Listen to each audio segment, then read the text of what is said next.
Halo teman-teman, Assalamualaikum warahmatullahi wabarakatuh. Kembali lagi ya dengan saya di channel Hernandi Official.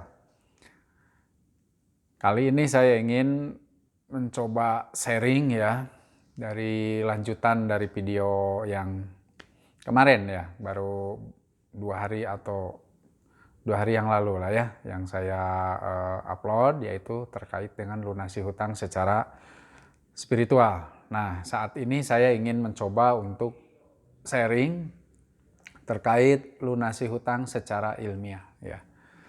Jadi kalau kemarin saya berbicara tentang secara spiritual ya, tentu tidak bisa dilogikakan kalau secara spiritual. Nah, saat ini saya ingin mencoba lebih mendetilkan kembali, yaitu terkait dengan lunasi hutang secara ilmiah ya. Artinya secara ilmiah itu apa? Artinya bahwa bisa dilogikakan, bisa dimatematikan gitu kan. Jadi bisa dihitung gitu secara ilmiah ya. Dan ini masih penjelasan detail dari 5 langkah cara cepat melunasi hutang ya. Jadi salah satunya adalah yang ini yang saya akan jelaskan gitu kan. Yaitu yang pertama adalah Anda harus membuat cash flow ya.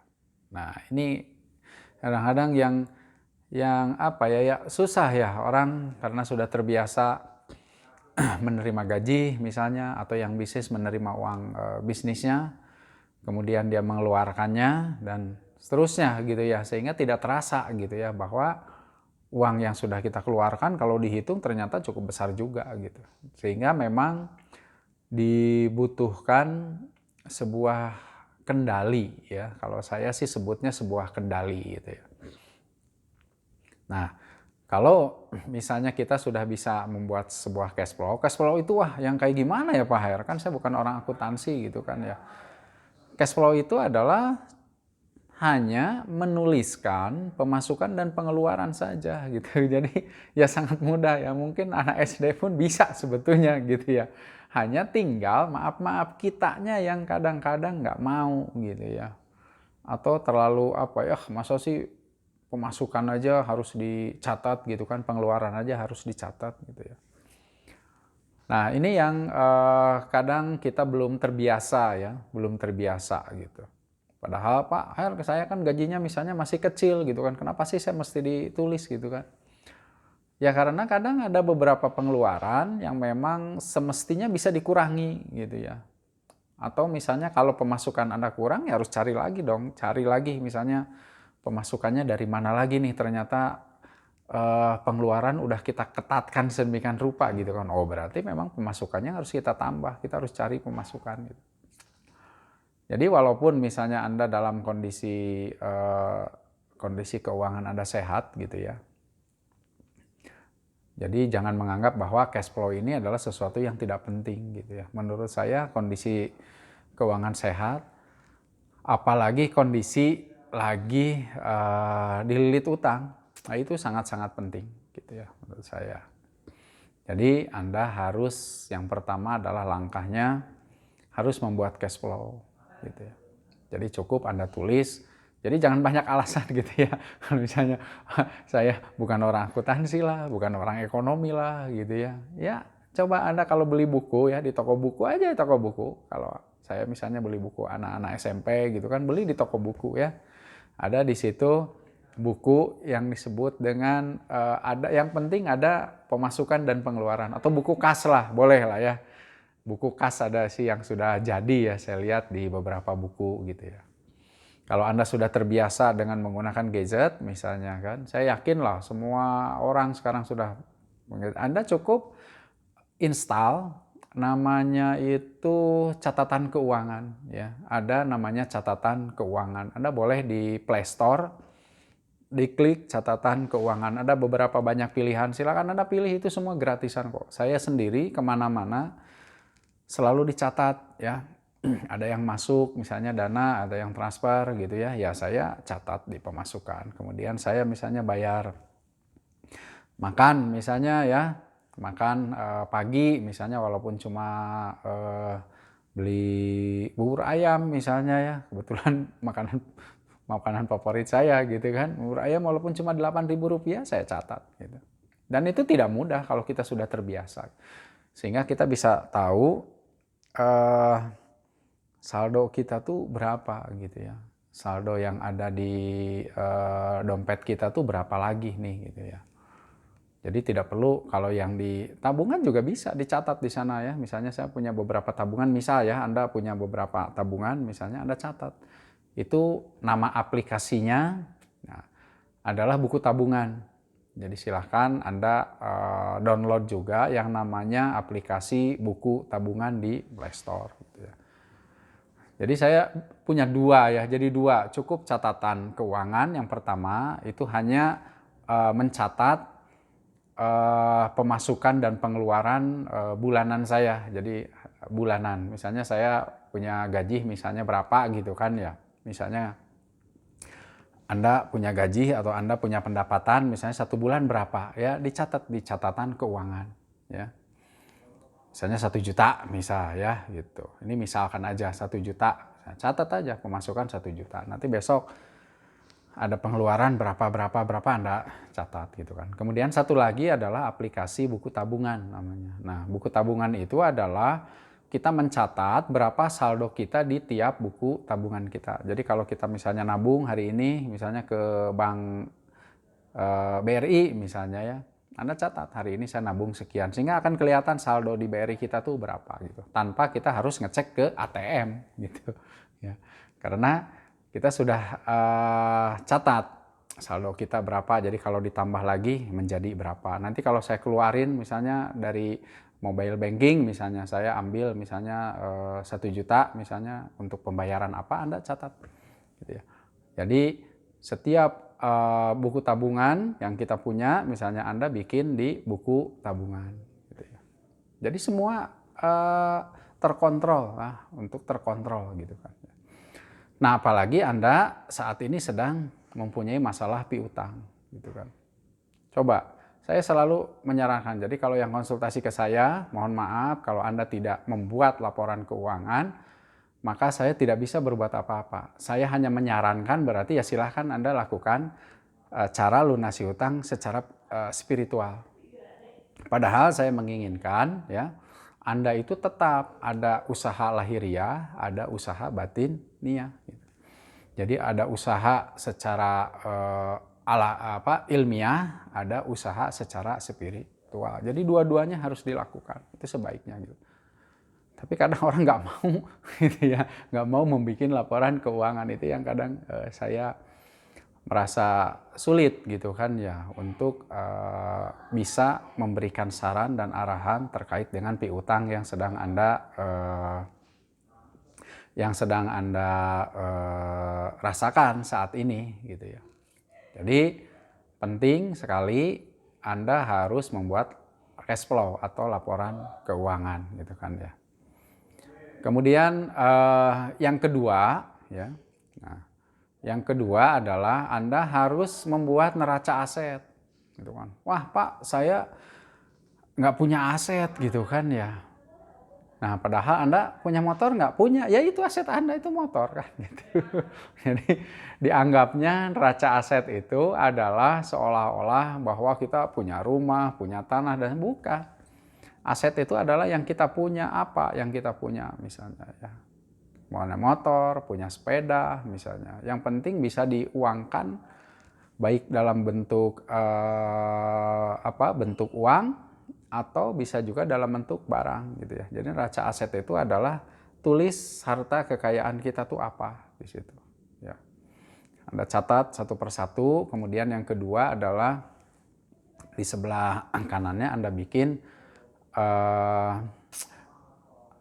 jadi utang ya. Nah, hutang. Jadi hutang kita tuh ada berapa? Anda catat hutang Anda tuh ada berapa aja. Dan kemana? Misalnya saya punya KPR, tulis KPR apa misalnya ya. Atau misalnya saya punya utang leasing atau mungkin utang pribadi dan sebagainya. Semua dalam bentuk utang Anda catat di sebelahnya. Gitu ya.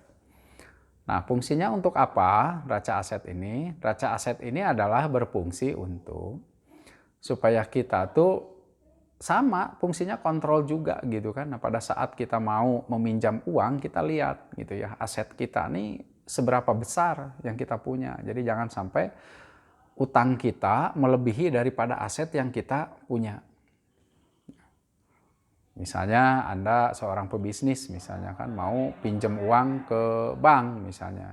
Ya tentu harapan saya sih tidak pinjam uang ke bank ya gitu. Tapi misalnya Anda harus melakukan langkah itu, cek aset kita atau barang kita, apapun pokoknya aset itu ya, apapun yang kita punya Anda catat, termasuk barang-barang atau dagangan kita gitu dicatat semua. Kemudian kita mau utang berapa, Anda balance, dicek apakah utang yang akan kita ambil itu melebihi daripada aset yang kita punya, tidak gitu ya.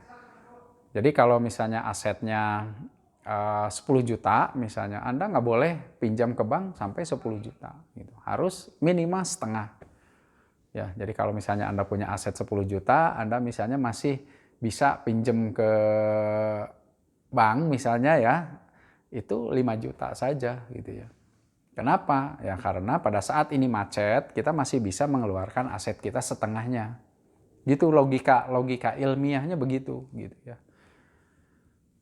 Nah, misalnya kembali lagi ke yang tadi ya, ke yang cash flow gitu kan. Nah, kalau kita sudah memahami tentang cash flow dan menulis cash flow, Anda punya hutang berapa dicatat kan? Hutang saya tuh berapa, kemana gitu ya. Nah sehingga nanti kita bisa melihat di pengeluaran kita. Kadang kita tidak sadar misalnya untuk sekali makan berapa gitu ya. Kalau 1 bulan dihitung berapa gitu ya. Kemudian maaf misalnya yang Anda merokok misalnya ya. Misalnya sehari habis 2 bungkus, misalnya 2 bungkus 50.000. Berarti kan kalau 30 hari 50 kali 30 kan 1,5 juta gitu ya, 1,5 juta gitu. Padahal misalnya cicilan kita adalah 1,5 juta. Tapi Anda bilang bahwa saya nggak bisa bayar gitu. Nah, itu fungsi daripada kita membuat laporan keuangan atau cash flow gitu ya. Nah, dan jangan khawatir kalau misalnya utang Anda misalnya atau utang teman-teman misalnya masih setengahnya daripada aset yang kita punya, itu masih tenang gitu ya. Masih tenang aja. Silahkan untuk dicicil aja. Jadi nggak usah dijual asetnya gitu kan ya. Kecuali memang udah kepepet banget, macet dan sebagainya. Kondisi lagi down, pengeluaran pemasukan sudah benar-benar tidak bisa ditambah lagi gitu kan. Ya terpaksa Anda harus jual aset.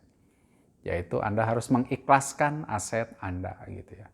Insya Allah nanti pada saat pandemi ini selesai gitu ya, nah, harapannya Anda bisa bangkit kembali gitu. Karena kalau kita tidak punya hutang, insya Allah seperti yang sering saya sampaikan gitu kan, pada saat kita tidak mempunyai hutang, maka kreativitas kita itu akan sangat luar biasa ya. Akan bermunculan gitu ya, kreativitas akan bermunculan, kemudian ide-ide kreatif kita akan bermunculan, dan juga keberanian kita akan bermunculan, karena kita kondisi lagi cooling down atau lagi tenang gitu ya. Jadi kitanya lagi santai, lagi tenang gitu, otomatis ya pikiran jernih, maka rezeki akan lebih mudah untuk kita raih gitu ya. Jadi 2 hal itu ya teman-teman, jadi mohon maaf ini kadang-kadang saya selalu tidak melayani yang konsultasi. Kalau dia sudah mentok, saya nggak mau Pak Her bikin cash flow, buat apa sih bikin, ya sudah, mangga silakan mencarikan solusi yang lain gitu ya.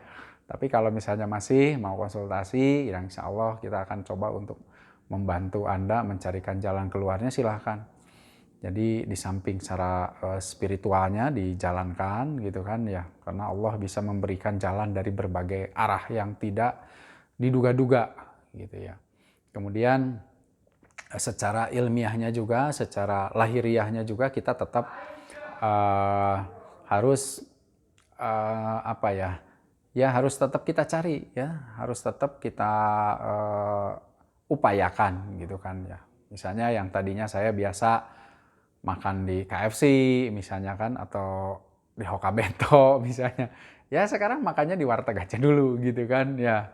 Kan jauh tuh harga ya, di sana 50, misalnya di sini bisa sampai 10.000, di warung nasi bisa sampai 40.000, Anda bisa saving 1 kali makan gitu kan. Nah, kalau 2 kali makan udah 80.000 gitu. 80.000 kali 30 gitu ya.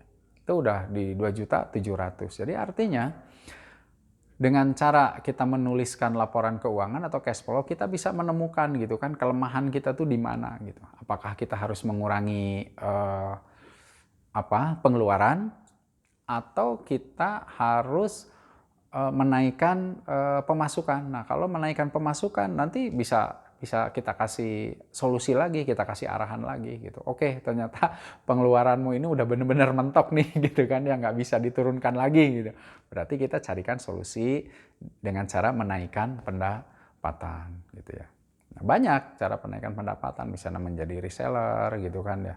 Banyak cara-cara bisnis tanpa modal, sebetulnya banyak sekali gitu kan. Nanti kita akan sharing di video berikutnya ya gitu.